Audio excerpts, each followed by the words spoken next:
हमारे साथ के हैं, हमारे कोरेस्पोंडेंट हैं, वो कराची से रिपोर्ट करेंगे और इसके अलावा हमें सीनियर तजियाकार भी ज्वाइन करेंगे, उनसे भी हम बात करेंगे। लेकिन पहले बल्कि जाहिद हुसैन साहब मौजूद हैं हमारे साथ। जाहिद साहब, thank you very much. Zahid साहब, आपकी इजाजत से जरा मैं जो हमारे कोरेस्पोंडेंट हैं मैं उनसे पूछना चाह रहा हूँ कि ताज़ा तरीन सूरत हाल क्या है। दिन में आपका तजिया भी लूंगा। Abbasi, thank you very much. क्या सूरत हाल है जी इस वक्त? ये जो रिजल्ट सामने आए हैं, यकीनी तौर पर हर पार्टी कहती है कि जी हम तो कबूल नहीं करते, और जो पार्टी हारती है कराची के लॉजिकली समझ भी नहीं आते जो रिजल्ट सामने आए हैं। लेकिन क्या सूरत हाल है, आप हमें बताइए, ताज़ा तरीन क्या है आपके पास? जी बिल्कुल, इस वक्त कराची की अगर बात की जाए, कराची का मौसम तो ठंडा लेकिन सच्ची गर्मा गर्मी जो है वो देखने में आ रही है। और जिस तरह से बल्दियाती इंतखाबात के मुस्तनद नताइज भी अब सामने आ चुके हैं और इस तरह से पीपल्स पार्टी जो है वो 93 नशिस्त हासिल कर चुकी है। अगर उसकी जो है जो कि मखसूस नशिस्तों की बात की जाए तो उनको जो है करीबन 32 खवातीन की मखसूस नशिस्तें हासिल हो जाएंगी। इसी तरह से 5 लेबर की, 5 जो है इसी तरह से माजूर अफराद और जो है एक ख्वाजा सरा की नशिस्त मिलेगी। तो मजमूई तौर पर जो है पीपल्स पार्टी 142 नशिस्तें हासिल कर चुकी है, जबकि जमात इस्लामी 86 नशिस्तें हासिल कर चुकी है। और उसके हिसाब से उनको भी जो है 32 खवातीन की मखसूस नशिस्तें हासिल होगी, लेबर होगा। तो मजमूई तौर पर अगर देखा जाए तो पाकिस्तान तहरीक इंसाफ ने जो है 40 सीटें हासिल की हैं, मखसूस उनको 20 सीटें मिलेंगी। तो इस वक्त जो कि अगर जमात इस्लामी और तहरीक इंसाफ चाहे तो अपना मेयर ला सकते हैं। पीपल्स पार्टी के पास सादा मेजॉरिटी हासिल है लेकिन वो मेयर नहीं ला सकते, क्योंकि इस वक्त जो दीगर जमातें हैं वो बेहतरीन पोजीशन में। उसमें जो है क्या हल हो सकता है, अगर जमात इस्लामी चाहे तो वो जो है तहरीक इंसाफ से इत्तेहाद कर सकती है। लेकिन गुज़िश्ता रोज पीपल्स पार्टी ने प्रेस कॉन्फ्रेंस करते हुए जो कि सूबाई वजीर सईद गनी है, उनका ये कहना था कि वो तहरीक इंसाफ से किसी भी सूरत में जो है बातचीत नहीं करेंगे। अलबत्ता वो जो है जमात इस्लामी से बात करने के लिए तैयार है। और जमात इस्लामी क्या सोच रही है? जमात इस्लामी का माइंड क्या है? क्या वो पीपल्स पार्टी की तरफ उनका जहन है? राब्ते में तो हैं, ये तो हमें पता है।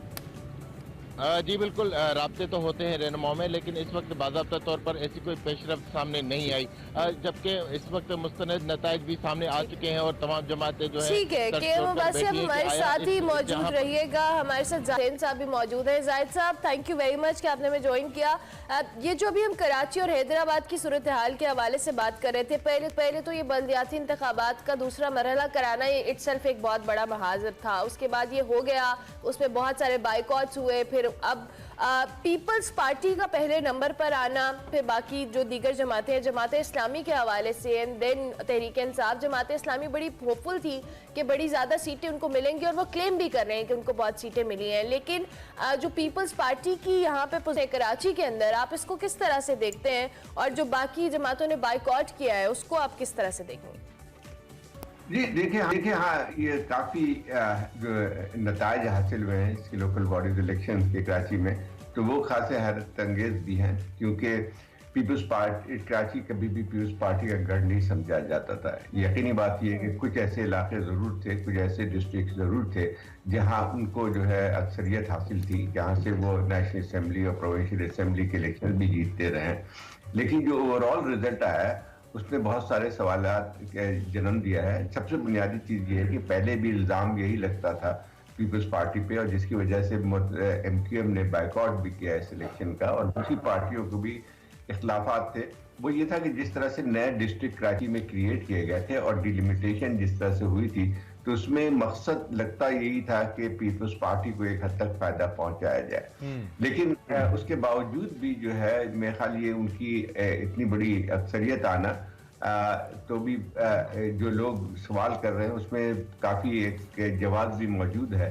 अब ये कि MQM के बाइकआउट करने के बाद ये काफ़ी ओपन हो गई थी वहाँ पे, क्योंकि MQM का असर नफूस तो कराची में रहा है, पिछले मेयर भी इनके होते रहे थे। लेकिन उन्होंने बैकआउट किया, उसका मतलब एक दो तीन चीजें तो साफ थी। एक उनका एक एतराज था जिस तरह से डिलिमिटेशन हुई, लेकिन MQM का भी एक बहुत बड़ा जो बात आती है कि उनका भी फैसला बहुत ही मुतनाज़ा है। क्योंकि ये MQM जो है वो राज से जो है इनकी PDM का हिस्सा रही है, पीपल्स पार्टी के साथ उसका अलायंस है, और उन्होंने पहले ये सवालात क्यों नहीं उठाए? और अगर बाकी अच्छा साहब ये बताइए, आप कराची से तो हम सभी वाकिफ हैं, आप मुझसे बेहतर ही जानते हैं कराची के जो हालात हैं, उसको देखते हुए अब बेहतरीन इक्वेशन क्या हो सकती है? ये लूला लंगड़ा निज़ाम ही है इसको अगर हम कहें, क्योंकि इतने कम टर्न आउट के साथ तो रिप्रेजेंटेशन नहीं हो सकती है। लेकिन चलें, बहरहाल जैसा भी हुआ, वो कहते हैं कुछ ना कुछ तो है, something is always better than nothing. तो अब कराची के लिए बेहतर इक्वेशन क्या हो सकती है? क्योंकि सब सियासी जमातों पे जिम्मेदारी तो आती है, पीपल्स पार्टी पे ज्यादा आती है कराची की जो तबाही है इसके ऊपर, चूंकि वो हुकूमत में है, और फिर बाकी जमातों पे भी आती है चूंकि उनकी रिप्रेजेंटेशन है। अब अच्छी इक्वेशन क्या हो सकती है जिससे कराची आगे बढ़े, ये लोकल बॉडी सिस्टम कुछ हल दे लोगों को, कुछ उनके मामलात मसाइल हल करे? देखिए, कराची जैसे बड़े शहर में जो कि कई यूरोपियन ममालिक के मुल्कों से बहुत बड़ा है, उसमें सबसे बड़ा अलमिया ये रहा है, और इसकी हालात हजार जो हम देखते हैं वो इसकी वजह भी एक नजर आती है कि यहाँ पे कोई इफेक्टिव सिविक गवर्नमेंट नहीं रही है बहुत अरसे से। 4-5 साल से जो है इलेक्शन का भी मसला रहा है, और उसमें अब जो है जो हुकूमत बनी भी है तो उसके इख्तियारात इतने ज्यादा नहीं है। यहाँ तक कि जो बुनियादी म्युनिसिपल जो एक फराइज होते हैं वो भी अब सिंध गवर्नमेंट के पास है। तो एक लिहाज से देखा जाए तो ये जो इस वक्त जो मेयर है या बनेगा जो, तो उसके इख्तियारात इतने ज्यादा नहीं होंगे, और मैं ख्याल ये कि उसको यानी एक फिगर हेड तो कह सकते हैं। और ये जो डिस्ट्रिक्ट असेंबली मौजूद में आई हैं तो वो उनकी भी हैसियत बहुत ज्यादा नहीं है, और ये बहुत बड़ा अलमिया है। क्योंकि देखें, अगर ये जो मसाइल हैं शहर के, वो जो है आपके जो रिप्रेजेंटेटिव भी उसको बना सकते हैं, और उसको बाख्तियार होना चाहिए। पहले होता था, आज से जो है 10-15 साल पहले जो लोकल बॉडीज का जो कॉन्सेप्ट था उसमें काफी बाख्तियार होते थे मेयर, और उसकी वजह से हम देखते हैं कि अब तो इख्तियारात ही बहुत में कर दिए गए हैं, कल जिस तरह से हम बात भी कर रहे थे। अच्छा जाहिद साहब, दूसरी जानिब पंजाब की सियासत पे भी अगर हम बात कर लें, निगरान सेटअप के लिए कोशिशें की जा रही हैं। परवेज इलाही ने वजीर आला के लिए, निगरान वजीर आला के लिए 3 नाम अपोजिशन को भिजवाए हैं। आपको लगता है कि नून लीग और तहरीक इंसाफ में जो निगरान वजीर आला का मामला है इसमें कुछ इत्तेफाक होगा, या फिर मामला इलेक्शन कमीशन की तरफ जाएगा और वही सूरत हाल हमारे सामने आएगी? जी, आप तो मतलब ये लोग जो इनको उम्मीद थी PMLN को कि यहाँ वहाँ पे ये डिसॉल्व नहीं होगी असेंबली, वो तो खत्म हो गई है। अब जो है ये मरहला शुरू हो गया, इलेक्शन का प्रोसेस वहाँ पे शुरू हो गया, जिसमें लगता यही है कि शायद कुछ बात बन जाए, किसी पे इत्तेफाक हो जाए किसी पे, क्योंकि जो नाम आ रहे हैं उसमें सीनियर रिटायर्ड ब्यूरोक्रेट्स के हैं। मेरा ख्याल ये है कि हो सकता है कि शायद दोनों जमातें जो हैं वो इस पे एग्री कर जाए किसी पे, वरना वही होगा कि जो फिर इलेक्शन कमीशन में जाएगी बात। लेकिन इलेक्शन कमीशन भी उन्हीं लोगों में से मुंतखब करेगी जो कि नाम ऑलरेडी दिए जा चुके हैं। ठीक है, तो जाहिद साहब अब आगे थोड़ा सा उस यू टर्न की भी बात कर लेते हैं। अब तो कभी कभी इतना अजीब लगता है ना बात करते हुए, जाहिद हुसैन साहब आप समझ रहे होंगे मेरी फीलिंग। इमरान खान साहब असेंबलियों में वापस जा रहे हैं, अब दोबारा से खान साहब लॉजिक से काम ले रहे हैं, क्या टेक है सर आपका? नहीं, देखें, मतलब मजबूरी तो है। देखें, जो सूरत हाल बन के आ रही है उसमें एक लिहाज से तो जो उन्होंने एक हद तक कामयाबी हासिल की है कि जब वो कहते थे पंजाब असेंबली डिसॉल्व कर देंगे और KP असेंबली भी डिसॉल्व होने जा रही है, तो एक लिहाज से जो वो कहते रहे वो एक हद तक उसमें यानी हो गया। और अब जो है यकीनी बात है कि इस दो बड़े सूबों में जब इलेक्शन होंगे या प्रोसेस स्टार्ट हो गया है, तो उसमें यकीनी तौर पे दबाव जो है PDM की गवर्नमेंट में बहुत ज्यादा पड़ेगा, क्योंकि सेंटर में वैसे भी देखा जाए तो महदूद होकर रह गई है।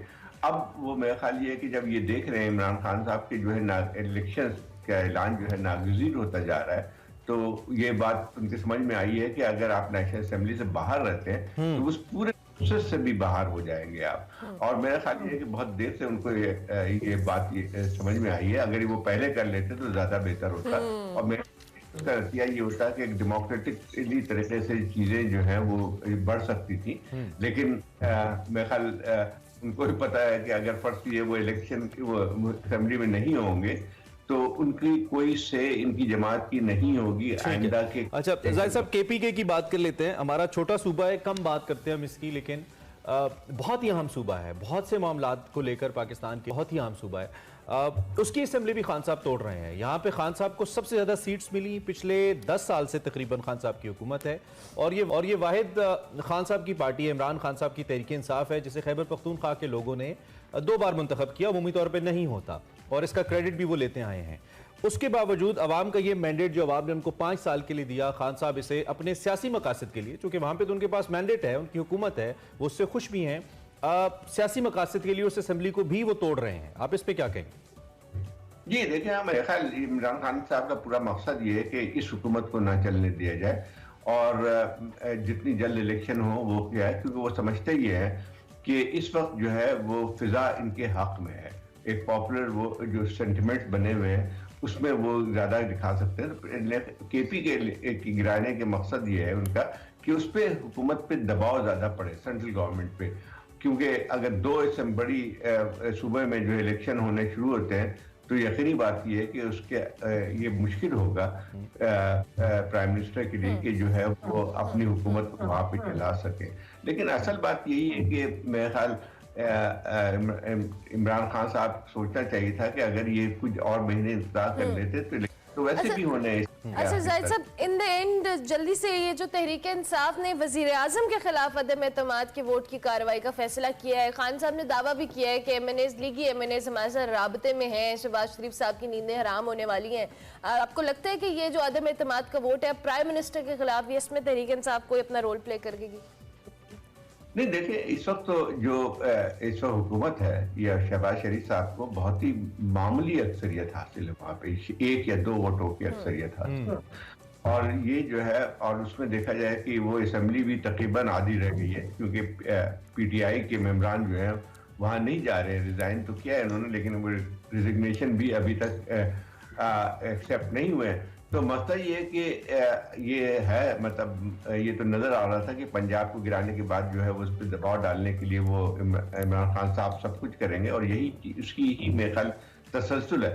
तो मेरे ख्याल ये कि एक देखा जाए, यकीनी बात इसको यू टर्न तो कह सकते हैं लोग, लेकिन एक शुरू मूव है इस लिहाज से जो है आपने इनको इंसर्कल कर दिया है। ठीक है जाहिद साहब, आपको बहुत शुक्रिया, आप हमारे साथ रहे, अपने हमारे सामने रखा। सीनियर तजियाकार जाहिद हुसैन साहब हमारे साथ मौजूद थे।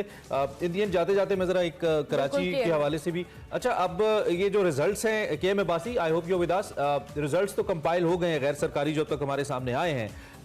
इसके बाद अब ये जो पार्टी पोजीशन है इसमें रवाबित का मैंने पहले भी सवाल किया था, क्या मुख्तलिफ पार्टीज के दरमियान रवाबित शुरू हुए और खासतौर पर जो टॉप 2 पार्टीज हैं, पीपल्स पार्टी और जमात इस्लामी, इनके हवाले से हमें बताइए।